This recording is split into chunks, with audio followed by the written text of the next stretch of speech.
Bihar jarraituko dugu, bale?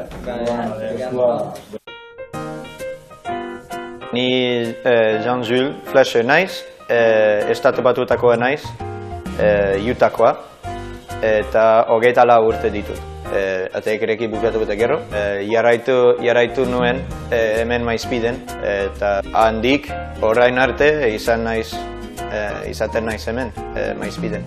Eskoraz ikasten, eta hasi nintzen batean, duela 8 hilabete, eta orain ze bateko klasean naiz. Hene familia iparraldekoa da, puskat entzuten alduzu hene azentuarrekin. Basen Navarrakoak, Estatu Batuetako mendibaldetara mugitu ziren. Sortutik hasi nintzen eskola kulturarekin, txikitan hitz egin nuen euskaraz aitarekin, baina zoritxarrez galdu nuen eskolan.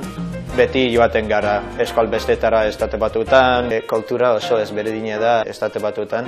Niretzat hemen oso erraza da lagunak egiten.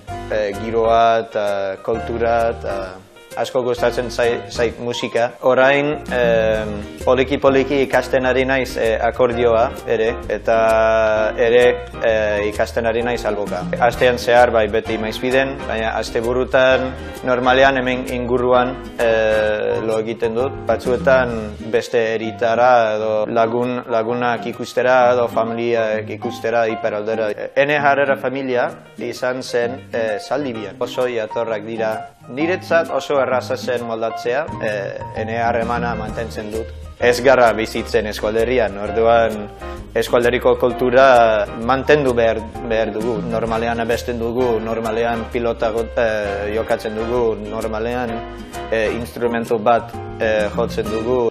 Beti ukango dut harremana eskualderiarekin.